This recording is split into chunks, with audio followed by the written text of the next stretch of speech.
Oh, neat! A mysterious memory from my past life on Earth. I love stuff like this. Earlier. So, just as that super cool old guy had stood up and given the order to his Scarn stooges to finish making a meal of me, a sudden burst of fierce wind struck at us. I had just enough time to see the old guy make this sweet-looking sideways leap that got him safely out of danger before the Scarn and I got swept up by the gale. A gale made of razor blades, it seemed. Ouch! On my mother's name, guys, I swear that I have never once placed a small animal inside a blender. Not a mouse, not a frog, not even a spider. I've never even been tempted to do something like that. Why would I? The idea of it is so gross. Seriously, just because at a dark age I manifested the behavioural traits that those know-it-all doctors refer to as the Dark Triad, didn't that sound just like the name of a fresh-infused progressive rock band? Didn't mean I was cruel to animals. I like most animals, even if most animals don't like me. People, I could occasionally do without. But I have to confess this. More than once I've wondered what it would feel like to be inside of a blender myself. Now I knew. It's not weird. Please don't look at me while wearing a facial expression that says, "That's weird." It's not. Don't people riding an elevator sometimes wonder what it would feel like to throw themselves out of an open window and plummet to their death? It was the same principle, except less likely because there are no giant blenders. Or so I thought until I found myself in the middle of one. I later found out it was a spell called Tornado Strike. I felt like its name didn't really do it justice. A more descriptive and accurate name would be Instant Pudding. At least that's what I would have called it. So there I was, strung up all throughout the treetops in bloody pink ribbons of torn skin and innards. Pretty nasty, right? It didn't bother me that much. I loved Halloween, so clearly my costume this year was going to be sexy decorations. That thought gave me a nice chuckle, at which point I blacked out. Gosh, Tornado Strike was something else, wasn't it? Being rendered unconscious due to serious injuries was something that had only happened to me once on this new world, and that was only because of my ignorance of how slimes worked. Realizing that there existed magic that was powerful enough to cream even me this badly, well, it was a real wake-up call. I still had so much more growing left to do before I was safely beyond the reach of death. Maybe it was time to start taking this world just a little more seriously, before I got caught with my pants down again. Hey, look at me, I'm learning a useful lesson. And all it took was being turned into a bunch of meat confetti. Hurrah for me! Hurrah for axes! Years ago. Hey, can I talk to you for a sec? So, there I was one night, minding my own business at the Olive Garden, enjoying a delicious plate of their world-famous chicken Alfredo pasta with unlimited breadsticks, when who else but Tommy Angelface Torelli, the favourite fucking son of my boss, Angelo Torelli, came strutting up to my table like he owned the goddamn place, and pulled up a chair as though I'd invited him to sit with me. This was a few years before I became an axe, so naturally my worldview was a lot less sophisticated and peaceful. There was just something about Tommy that pissed me off, something that I hated so much. I think it was those Adidas sneakers he wore all the time. The way he laced them was so sloppy, it really bothered me. Also, he was such a little moralist. We didn't call Tommy Angelface just because he was pretty. This sanctimonious clown considered himself a good person. Can you believe that shit? What kind of a deluded fuck participated in organized crime, but still carried himself with the solemnity of a saint? Did he think throwing a few bucks in some priest collection plate and chanting a few Hail Marys would magically absolve him of his bad deeds? Not fucking likely. Oh wow, I forgot how much I used to curse back when I was human. Sorry about that. Hey, why do you eat this shit, man? Tommy asked with a condescending stare. You're working for real Italians. You need to come out with us one night. We'll show you what real food tastes like. I like this place, I replied. Once a semester, if we met our goals, the staff would take us to Olive Garden as a treat. It was nice. I could eat as much pasta and breadsticks as I wanted. It made me feel happy. That shit ain't real pasta, bro. I fucking said I like it here, Tommy. That okay with you? I asked with a smile. Smiles were always so hard for me. I practiced them a lot, but I never improved at making them. My attempts sure shut people up quickly, though. Alright. No offense meant, Tommy said placatingly. So, why are you interrupting my mealtime? I asked, as I swallowed another forkful of noodles. Tommy frowned at me, put off by my rudeness. He wasn't used to being treated like that. Tommy was his daddy's precious boy. He grew up in the lap of luxury and knew what time his meals would come every day. Hell, the fact he even got to eat every day made him such a lucky little prick.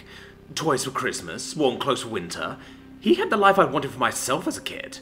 Now he was making the rounds, moving up in the organization under his daddy's watchful eye, giving mugs like me our marching orders. The heir apparent, the prince that was promised, Tommy the Saint, this fucking guy. I wanted to talk to you about what happened at Donnelly's yesterday. In a public fucking restaurant? I asked sharply. Relax, we're the only ones here, he said reassuringly. When are we ever really fucking alone, you goof? Hey, I just want to know what happened there. Don't know a fucking thing about it, ask somebody else, I told him. Hey, I know my dad sent you there to collect a monthly donation, but somehow, that ended with Mark Donnelly catching some lead in his knee. Sounds like a hell of a catch, I said approvingly. Why don't you just give me some of the deets? If there's any details to anything that allegedly happened, someone else knows them. But you know who doesn't? Me.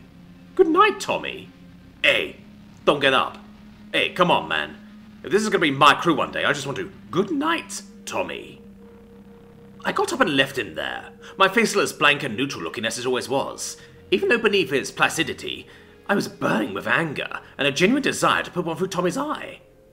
Little prick always thought he was smarter than he was. He was always so cocky, even though he had nothing to back it up beyond his daddy's name. He'd really fucked up this time, though. Coming to my favourite restaurant, Wyatt. I'd never be able to eat there again. All because of him. Saint Tommy. Saint fucking Tommy. How long had that little bastard been a rat? Now. Whoa! That flashback was awesome. It was so atmospheric, and I bet that at a certain point in the future, it had become extremely plot relevant in ways I wouldn't expect. I sure hope I remember these details for later. So, what do you think of Human Me? Yeah, I agree, he was kind of a jerk. For some reason I thought that I'd always been a carefree and fun-loving sort of person. But, as it turns out, a lifetime spent with low impulse control and extreme anger issues had made me extremely unpleasant to be around. Heh, there go my rose-colored glasses. Yeah, I much prefer being the me that I am now.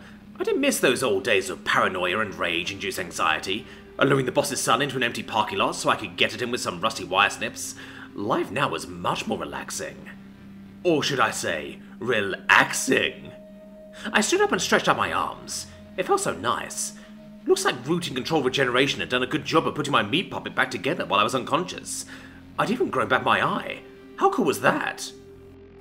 Oh, now, what was this? The old guy and the girl were going at it. Whoa, they were both good. Wow, they were bouncing all over the place, weren't they?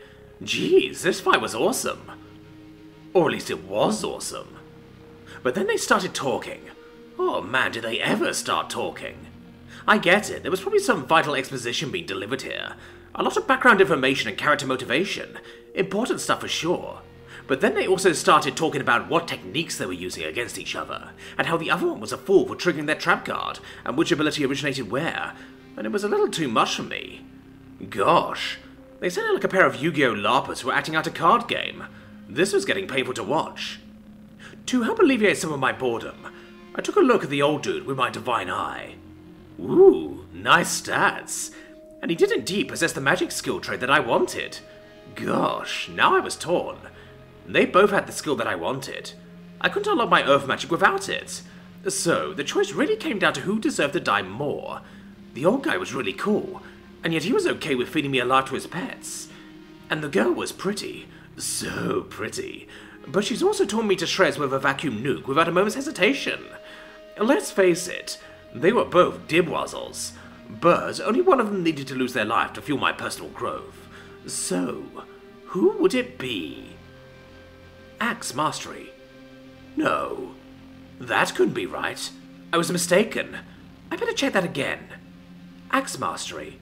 No. Old guy. Old guy, why? What happened to you? You seem so nice.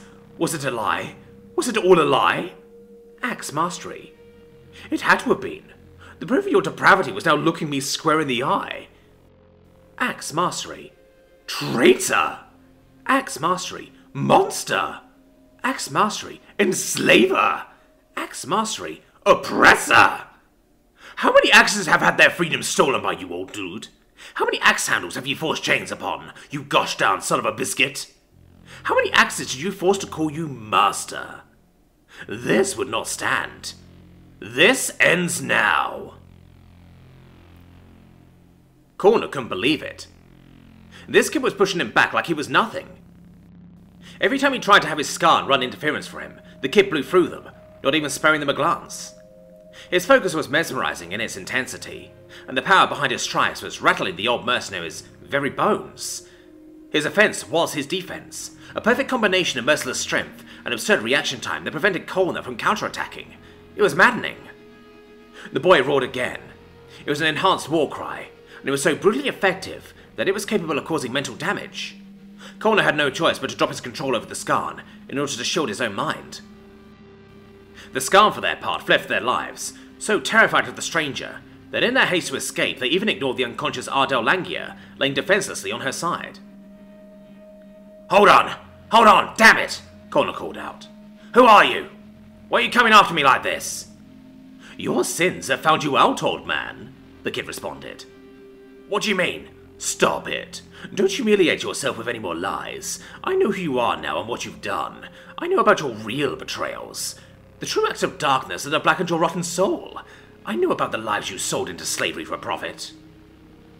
Corner paused, dumbfounded. No. How could he? No one could have... No, this wasn't right. He was lying. He had to be lying. Corner had assurances that those deeds could never be traced back to him.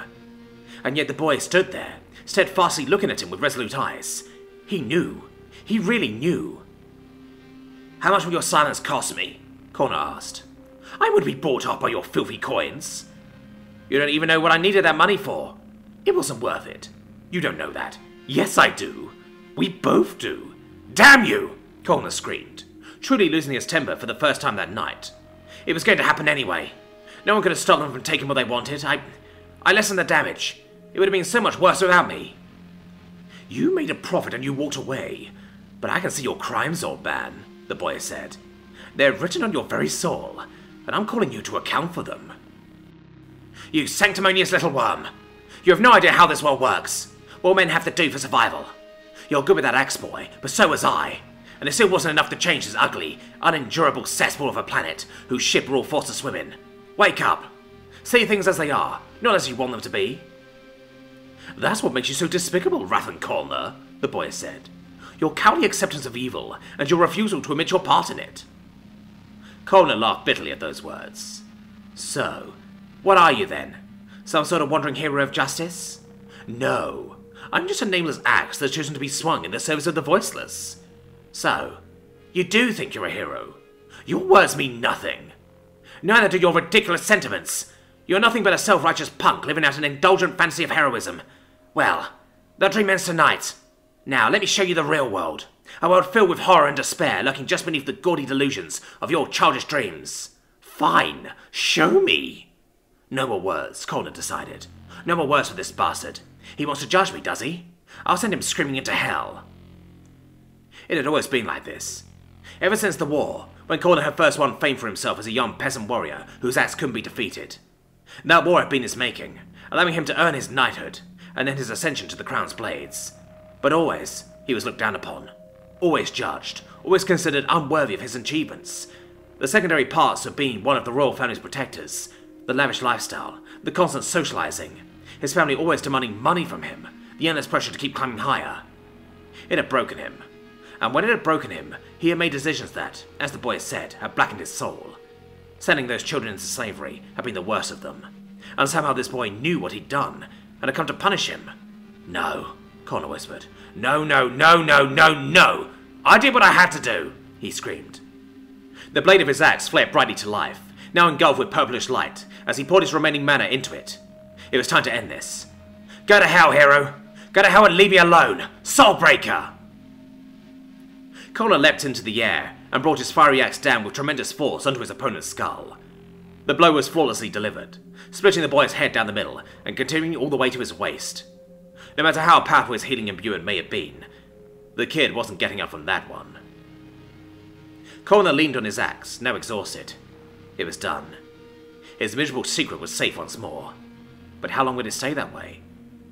Maybe it was time to leave these lands. Leave them before another would-be hero arrived to set things right. That might be the only way he'd be able to die in peace. "Hey, Connor?" said a familiar voice from behind him. No, it couldn't be. It couldn't... Connor turned around and was greeted by the mind-numbing sight of the boy standing before him, as his body swiftly pulled itself back together. Thin plant-like tendrils quickly knitted up the severed meat and bone, wrought by Connor's axe, while the skin itself quickly regenerated with a nauseating zipping motion. Soon, there was only a vertical pink line to suggest where the wound had been, and then even that vanished from sight. What the fuck? You've just been per-axified! Before Connor could respond, the boy spun upwards with his axe. It was a similar strike to the one Connor had delivered, only the boy's had started at Connor's crotch instead of his head. And this one didn't end at Connor's waist, but instead continued to rise all the way to his skull, splitting him vertically in two. Axis to axis, dust to dust. I didn't exult in my victory as I ordinarily would have. Defeating this man brought me no joy. It had been my solemn duty to avenge the many axes he must have delivered into bondage, and so that was what I had done. It had merely been what was expected of me. That's not how any of that works, at all, in the slightest, in any appreciable way, ever. Huh? What do you mean by that? Axe mastery just means he was very good at using an axe in combat. Seriously? Jeez, what was he getting all worked up for then? Who can say what haunts the hearts of mortal men? Huh, I'll say. Yeesh, what a weirdo. By the way, congratulations. You have earned 4,000 experience points. Oh? Not even a level up? Let me finish, please. Congratulations. You have received the skill trait Magic. Congratulations. You have unlocked Earth Magic level 1. Ooh. Ooh, oh, oh. Please stand by to receive your imbuement of magic. Wait, what does that mean? Oblivion struck. Again.